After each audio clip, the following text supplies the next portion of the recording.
Nací en esta bella Ciudad de México, casi por accidente.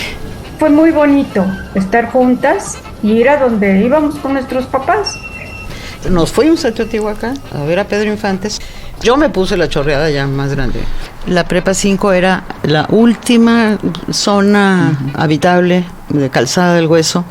Sabíamos claramente lo que no queríamos que fuera la carrera de comunicación, pero bien a bien no sabíamos qué queríamos que fuera la carrera de comunicación. Los profesores construimos una universidad. Tuvimos el enorme privilegio de construir nuestra propia formación. Estábamos ante un mundo innovador. La responsabilidad en ella es increíble. Es un ser humano extraordinario. Ella es una personalidad muy reconocida en los medios de comunicación.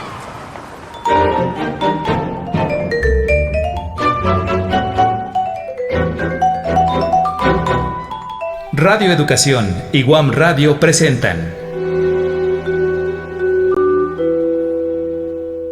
Beatriz Solís Leré, impulsora del derecho a la comunicación. Capítulo 1. Infancia, formación y docencia.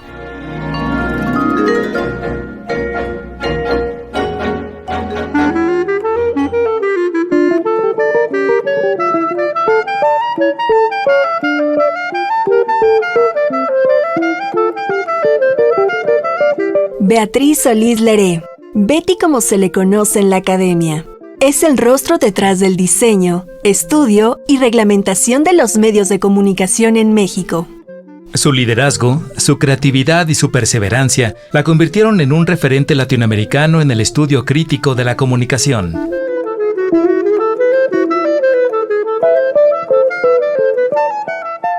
Nació casi por accidente, como ella lo narra, en la Ciudad de México.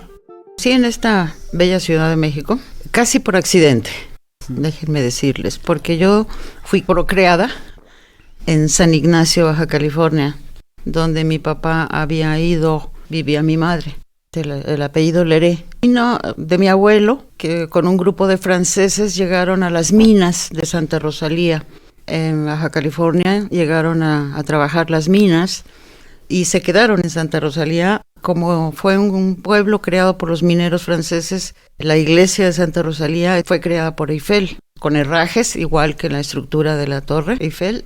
Nací en el centro, en la calle de Bucareli, esquina con Avenida Chapultepec. Mi abuela paterna era, entre otras cosas, partera. Entonces, cuando yo iba a nacer, mi madre se vino a la Ciudad de México y ahí nací en casa de mi abuela, ayudada por mi abuela. Anoche usted fue la alegría de la fiesta, pero hoy...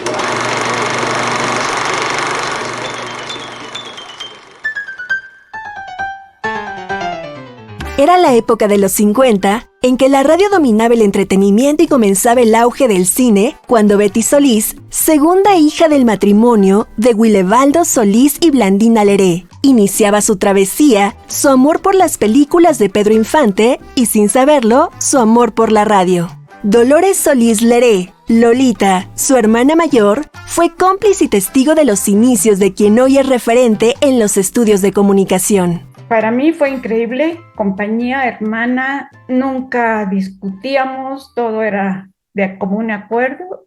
Fue muy bonito estar juntas y ir a donde íbamos con nuestros papás. Lo único que a mí yo me recuerdo no tan bonita es que ella se enfermaba mucho y eso a mí me asustaba cada vez que la veía enferma o que le...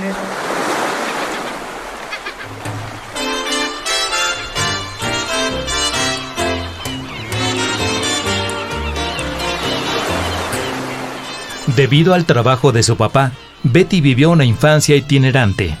Residió con su familia en San Ignacio, Baja California. Después se fue a Campeche, a Mérida y a Veracruz, pero siempre yendo y viniendo al entonces Distrito Federal.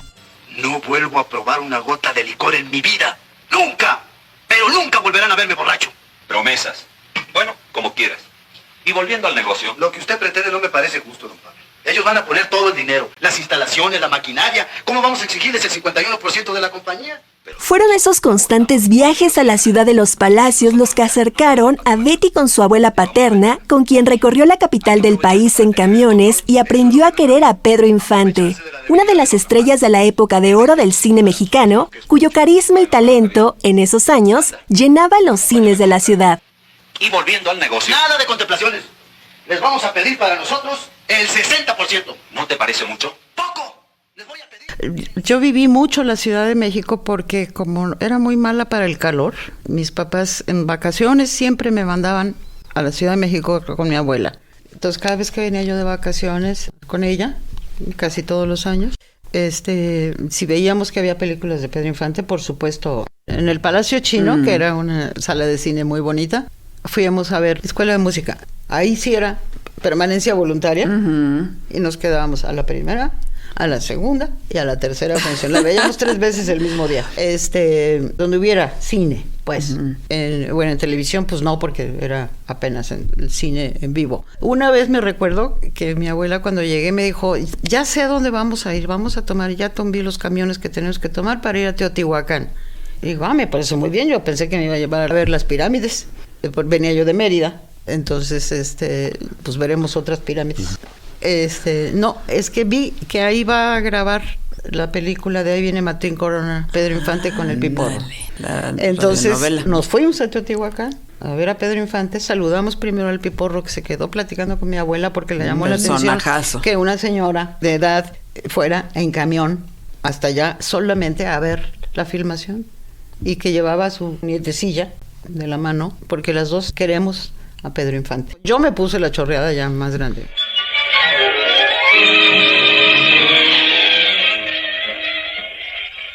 ¿Y eso es todo, Piporro? ¿Y por qué no le entran a la carrera? Pues no tenemos dinero y además no tenemos caballos buenos. Pero ya, charros, y nos amanecemos a ver si dejas de comerte a nuestro cuaco con los ojos. Chihuahua. Ahí viene Martín Corona. Fue la única radionovela en la que participó Pedro Infante en los años 40 y que años más tarde saltó al cine con los mismos actores que contaban las aventuras de un héroe mexicano. Fue ese cariño que le inculcó su abuela el que llevó a Betty Solís a escribirle una poesía cuando el aclamado ídolo de Guamúchil falleció el 15 de abril de 1957 en un accidente aéreo en Mérida, Yucatán. Bueno, ¿quién lo monta tú, Piporro? No, ni lo permita Dios. No, yo lo monto. Sí, seguro. Yo nomás monto retratos en sus marcos.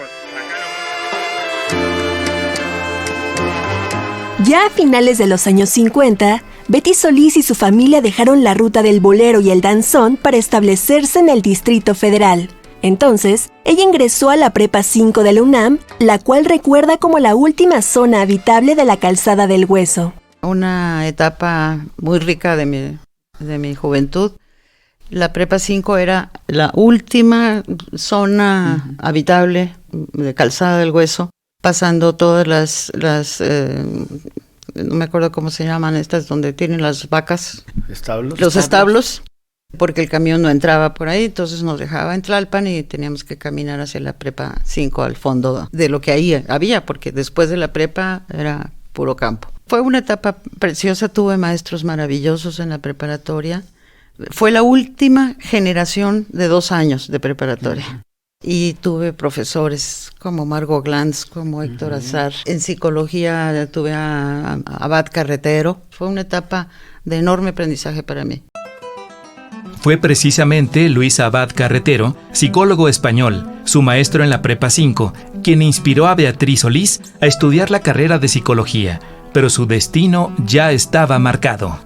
Cuando terminé la carrera pasé un tiempo trabajando pocas cosas en psicología. Dentro de la carrera de psicología en aquellos momentos era la dicotomía entre el psicoanálisis y el conductismo. No me gustaba ninguno de los dos extremos. Entonces me refugié mucho en la estadística, aunque tuve maravillosos maestros en ambas disciplinas o en ambos campos. Me fui más hacia la parte de estudios de actitud. Entonces me inscribí en la maestría de la UNAM, pero en la maestría en comunicación, en periodismo. Y entonces ahí empecé a conocer este otro campo en ciencias políticas, que también tiene que ver con los seres humanos, por supuesto, no como hoy con los fierros y los cables. Y entonces me empezó a llamar mucho la atención la posibilidad de abrir un poco el panorama para tratar de comprender por qué somos como somos en la cultura cotidiana.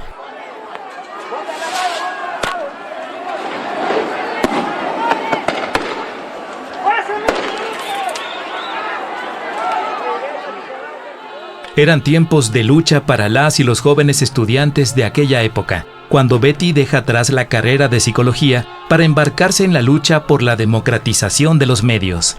A Betty le tocó vivir el movimiento estudiantil de 1968 y pudo observar cómo los medios de comunicación silenciaron, en el mejor de los casos, la masacre de estudiantes en Tlatelolco. Rebelling Mexico City students threatened the Olympic Games and the government sent troops. Esa época de polarización geopolítica, de tensión armamentista, de guerra e injusticias sociales pudo despertar en Betty un compromiso social y político que, sumado a la cercanía de grandes maestros como Jesús Martín Barbero, Armand Matelart, Héctor Schmuckler, Mario Kaplun, Sergio Caletti, la llevaron a liderar de manera discreta, pero contundente, la transformación del modelo educativo de la comunicación y la democratización de los medios de comunicación en México. En 1974, Betty formó parte del grupo académico que fundó el plantel Xochimilco y que diseñó la licenciatura en Comunicación Social, aunque en ese momento fue muy difícil saber hacia dónde se tenía que avanzar. Sabíamos claramente lo que no queríamos que fuera la carrera de comunicación, pero bien a bien no sabíamos qué queríamos que fuera la carrera de comunicación. Y ahí la influencia y la cercanía con Matelart y con Héctor Schmuckler, pero internamente también acá con Froilán López Narváez, con Miguel Ángel Granados Chapa, que teníamos con don Manuel Buendía en su momento. Teníamos muy claro por dónde tendríamos que buscar una carrera de comunicación comprometida. El propio sistema modular también nos ayudó a construir eso, porque el sistema modular que tiene la unidad Xochimilco te plantea que tienes que formarte resolviendo problemas. Y entonces empezaba la carrera con un problema de investigación que había que resolver en 3 meses. En el camino por resolverlo tú acudías a las disciplinas y a empezar a armar el crucigrama.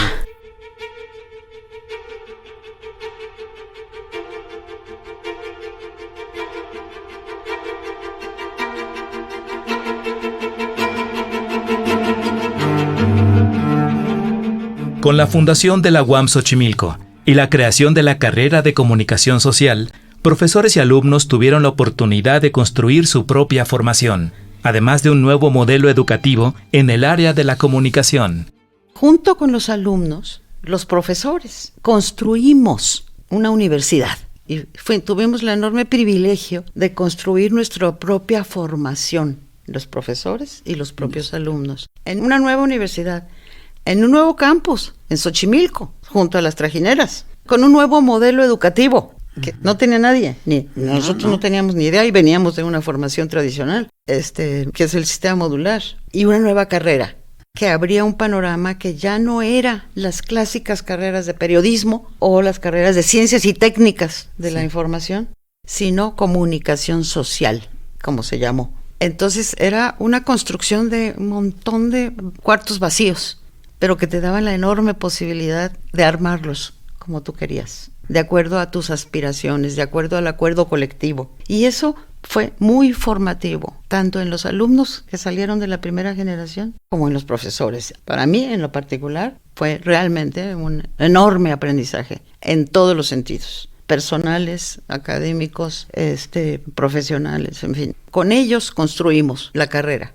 No solo la universidad, porque la universidad no existía como tal, como edificio, pues existían los gallineros que le llamábamos. Yo también les decía de pronto establos, porque en algún momento que estaba yo con mis alumnos, una vaca se metió al salón de clase.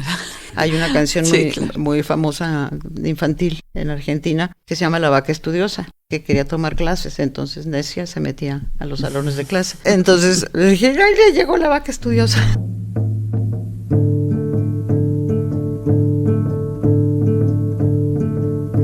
Había una vez una vaca en la quebrada de Humahuaca. Como era muy vieja, estaba sorda de una oreja. En esos tiempos en que este grupo de jóvenes académicos buscaba democratizar los medios en el país y transformar el modelo educativo, el poder político de la radio y la televisión privada era absoluto. El gobierno, intimidado por empresarios de esa industria, canceló varios intentos de reformas legales para estos medios. Uno de ellos en 1980, cuando estos jóvenes académicos coordinados por Betty Solís elaboraron la propuesta Bases Estratégicas para la Construcción de un Sistema Nacional de Comunicación Social, que materializó en 30 tomos un diagnóstico de la comunicación en México. Para ese momento, Betty Solís y el periodista Javier Solórzano, con quien coincidió en la UAM Xochimilco, ya se habían embarcado, junto con otros jóvenes académicos, en la búsqueda de maneras distintas de estudiar y aprender la comunicación, así como de entender el poder político y económico de estos medios. Estábamos ante un mundo innovador. Yo creo que esto hay que tomarlo en consideración. La UAM Xochimilco era el aprende a aprender, era el proceso de enseñanza-aprendizaje. Pero lo que sí recuerdo muy bien de todos esos inicios era la aventura, mucho había aventura. Recuerden que todo este inicio de la UAM durante 1 o 2 años, las clases se tomaban en los gallineros. Pero lo que recuerdo mucho de eso es que se empezó a gestar y a cohesionar un grupo muy coincidente en varios niveles, en un objetivo concreto que era la creación de la carrera y pensar todo lo que habíamos vivido a pesar de nuestra corta edad. ¿Qué hacer con la comunicación? ¿Cómo entrarle a la comunicación de manera distinta, de manera alternativa? ¿Cómo poder ofrecer este análisis de la estructura de poder de los medios? El poder político, pero el poder económico que ya empezaban a significarse. Y yo creo que en eso, desde ahí ya iba despuntando Betty como un personaje clave para lo que luego vino pasando, ¿no? Lo que fue todo el desarrollo posterior de la carrera, pero también ya con objetivos muy concretos y con miradas políticas sobre la comunicación, ideológicas sobre la comunicación, pero por encima de todo, con el conocimiento para que los estudiantes tuvieran elementos y pudieran enfrentar, que era nuestra gran preocupación, aunque no parezca. Sobre todo la platicábamos mucho Betty y yo en las reuniones famosas del CONEIC, en donde veíamos cómo el Consejo de Escuelas, ahí nos dábamos cuenta, Betty y yo que formábamos parte de ese grupo, nos íbamos a diferentes universidades del país, que era una cosa maravillosa, la verdad, y veíamos qué es lo que estaba pasando en las otras universidades, qué enseñaban en las otras universidades y qué tendríamos que enseñar en la UAM. Y ahí creo que fue muy importante porque logramos integrar muy buenas relaciones con las otras universidades, pero también nos dimos cuenta, como diría el multicitado Chabelo, un poco lo que se debe hacer y lo que no se debe hacer. Y en muchas cosas, pues creo que lo hicimos muy bien, y en otras no. Así funcionaba, y lo asumíamos de manera muy clara. Betty ahí ya era un personaje, hombre. Betty se convirtió en un personaje muy pronto de la comunicación, y era importantísimo porque tenía un conocimiento multidisciplinario, tenía la psicología y tenía la comunicación. Fue ese trabajo, el de visitar las universidades, el que puso a Betty Solís en el ojo de los medios de comunicación, pues esta joven académica hablaba, desde ese entonces, de buscar alternativas para la comunicación, para formar egresados de esta carrera con sentido social, y no para que fueran instrumento de los monopolios que existían y que aún existen en el país.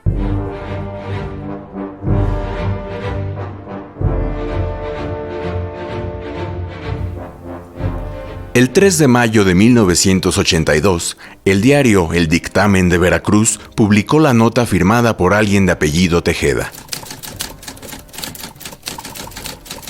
Escuelas de periodismo que no cumplen con su cometido. Beatriz Solís. No soy feminista, simplemente hago labor para demostrar que la mujer puede desarrollarse. Beatriz Solís Legré hizo un gesto de niña malcriada.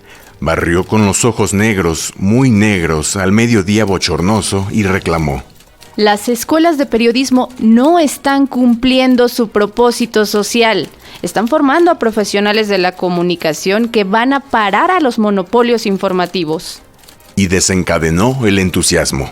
Tenemos que encontrar nuestra propia identidad. Gestos y voz suave, rostro ligeramente maquillado, que le dan la apariencia agradable. Graduada en psicología en la UNAM, extiende sus inquietudes, analiza, cuestiona. Debemos buscar nuevas alternativas para la comunicación. Hay que formar a egresados de las facultades de comunicación con sentido social, que no vayan a ser instrumentos de los monopolios televisivos que existen en el país, que formen equipos interdisciplinarios. Años más tarde, la revista Contenido publicó un reportaje titulado ¿Los comunicólogos, nuevos inquisidores?, en el que se hablaba de una muy joven profesora a la que calificaban en el pie de foto como lideresa de una secta truculenta, según narra la doctora Patricia Ortega en su texto Beatriz Solís Leré, Aportaciones para el desarrollo de la comunicación social.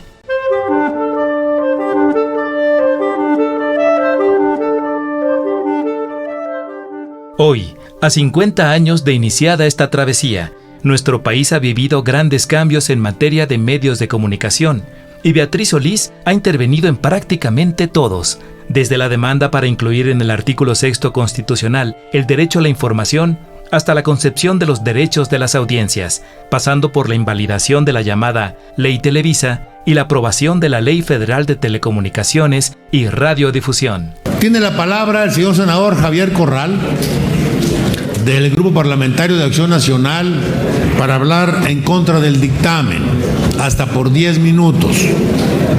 Senado de la República. Señor presidente, al dar nuestro voto a una pretendida reforma a la Ley de Radio y Televisión y de Telecomunicaciones, que lejos de acercarnos al ideal democrático de la vida pública, representa una claudicación de los poderes constitucionales y de las instituciones, con años de lucha por la democratización del país, a ejercer nuestra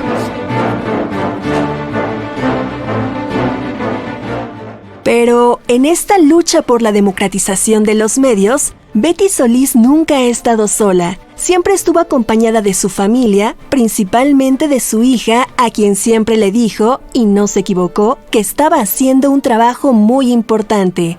Por ello, Mariana Melgarejo Solís, su única hija, reconoce como la cualidad más importante de su mamá el deber ser. Mira, el deber ser de mi mamá es una cosa espectacular. Siempre he crecido con eso desde chica, desde siempre, que el deber ser debe de imperar en la personalidad, en la familia, en el ser humano, y estar bien parado y dejar huella, ¿no? Yo creo que ese deber ser ha hecho que ustedes o la gente que sigue su legado, digamos, esté siempre orgullosa del trabajo que hace y de todo lo que logra, porque pues va dejando huella en todos, en las generaciones nuevas con sus alumnos o en las generaciones primeras que siempre la recuerdan igual.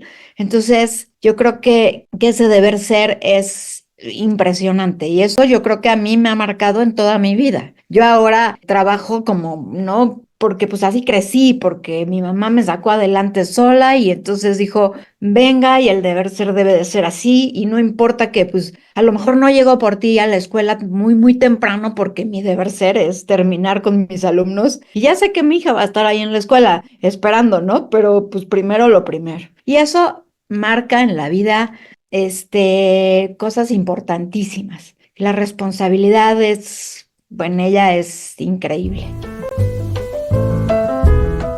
Mariana Melgarejo es la única hija de sangre de Betty Solís, pero en su andar académico formó y adoptó a cientos, quizá miles de estudiantes, incluso a quienes nunca llegaron a tomar una clase con ella, como es el caso de la doctora Patricia Ortega, investigadora también de los medios de comunicación y profesora de la UAM Xochimilco.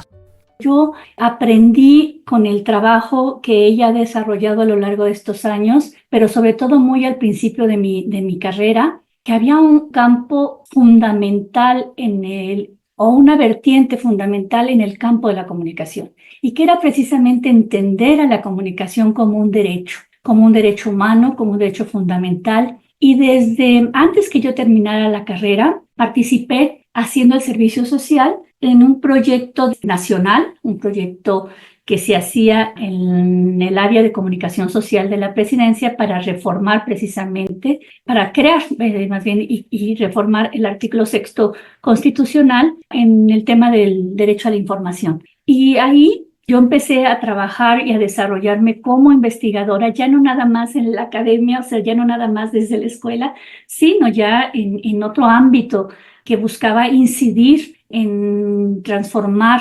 reformar el campo de la comunicación, sobre todo las estructuras hegemónicas de los medios, y poner, digamos, en el centro esta discusión del derecho a la información. Entonces, desde entonces, y te estoy hablando ya de 1981, finales de 1981, desde ahí empezó mi relación, ya no nada más desde el aula, sino ya en otro ámbito de discusión. Y aprendí sobre todo esta manera de que el trabajo que hacemos en la academia, que la investigación que se hace en los centros universitarios, no debe de quedarse solamente en las aulas o en los cubículos o en las paredes de esas instituciones, sino que al contrario, Betty nos ha puesto el ejemplo de cómo buscar que todo esto, toda la investigación que hacemos y sus resultados busquen la manera de incidir para mejorar las relaciones entre Estado, medios y sociedad, y sobre todo para reforzar estos derechos.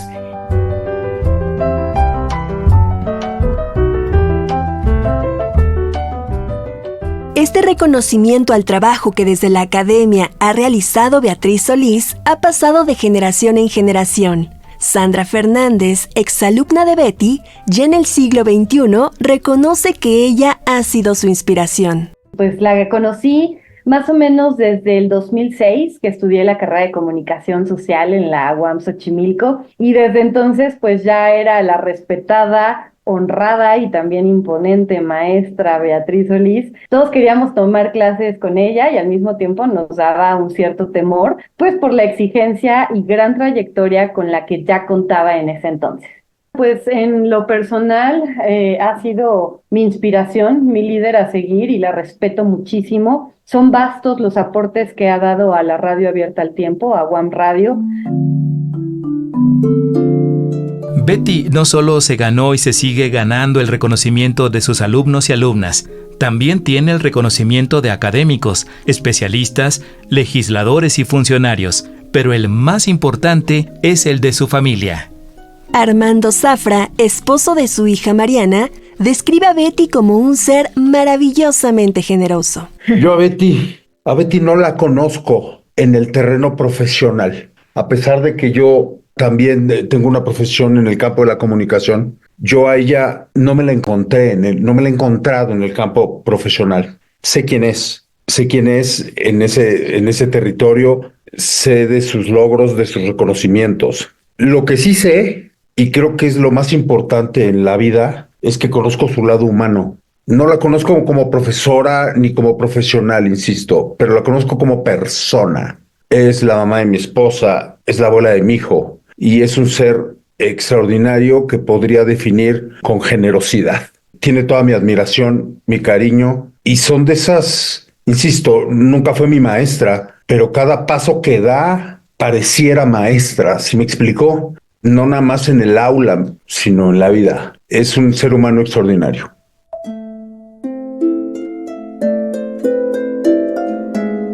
Matías, el más maravilloso de los nietos, como Betty Solís lo describe, también coincide en que su tata es increíble. No sé, es una persona muy padre, increíble. Siento que se preocupa por los demás y eso importa mucho para nosotros. Igual es una persona muy increíble y la queremos mucho aquí.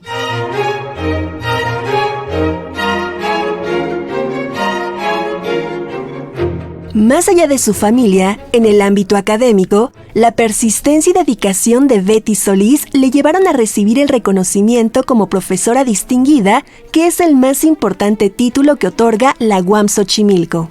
Teseo Rafael López Vargas, director del Departamento de Educación y Comunicación de la UAM Xochimilco, destaca la sencillez y honestidad que ha tenido Beatriz Solís para ser una de las maestras de esa casa de estudios más reconocidas no solo en México, sino en América Latina. Una de las grandes cualidades de Betty Solís, bueno, primero es su sencillez, su sensibilidad, ¿sí? Ella, no obstante que es una personalidad muy reconocida en los medios de comunicación, en el ámbito legislativo, en el ámbito académico, en el ámbito de la docencia y de la investigación, y que ha hecho grandes aportes, porque también ha sido fundadora de organismos importantes en comunicación y de una gran cantidad de trabajos que ha realizado en ese sentido. Ella siempre ha sido una persona muy, por así decirlo, muy sencilla, muy honesta, muy trabajadora.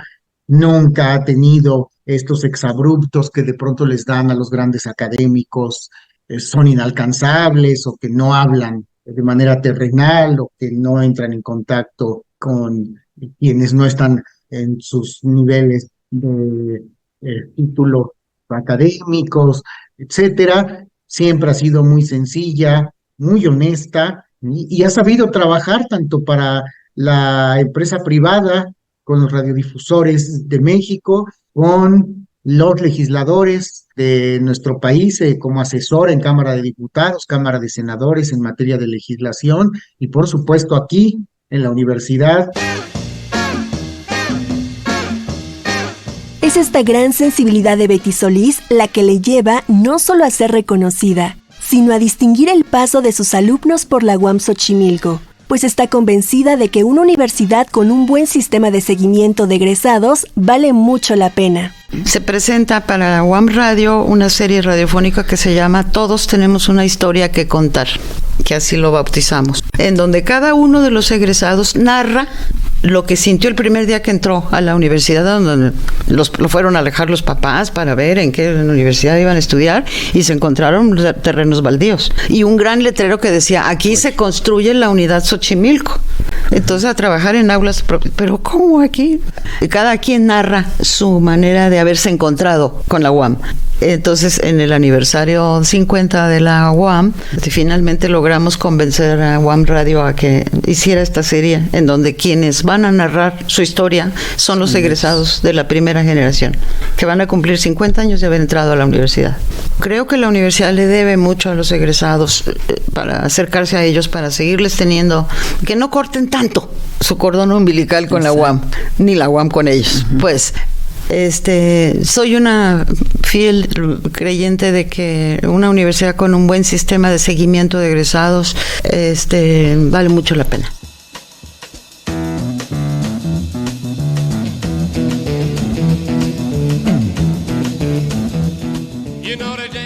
Hoy está con nosotros Jorge Rubalcaba, de la primera generación de la licenciatura en Comunicación Social de la UAM Xochimilco. Gracias, Jorge, por estar aquí. ¿Qué nos vas a platicar? Hola, gracias a ustedes por invitarme. Les quiero platicar cómo fue mi experiencia desde que realicé el examen de admisión hasta que ingresé como alumno, viniendo desde el otro lado de la ciudad a una nueva universidad con un sistema de educación novedoso. Momentos que nunca olvidaré.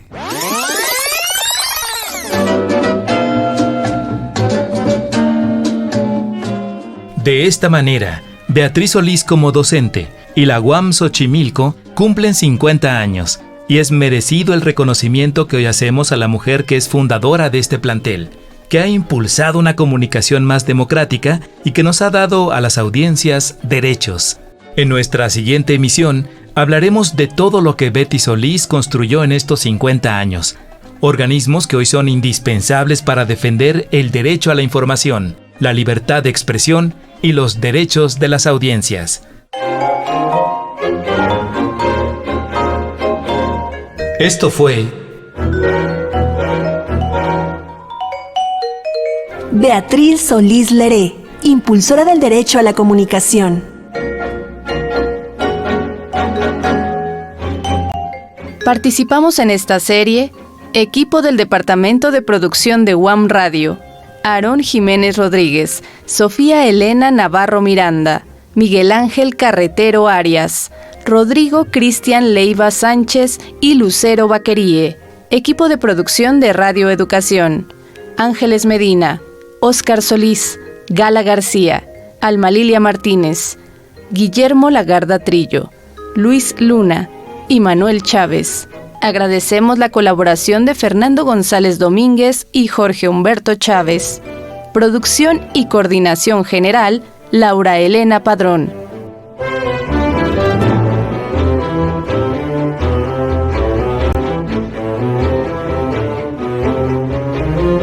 Una coproducción de Radio Educación y Guam Radio.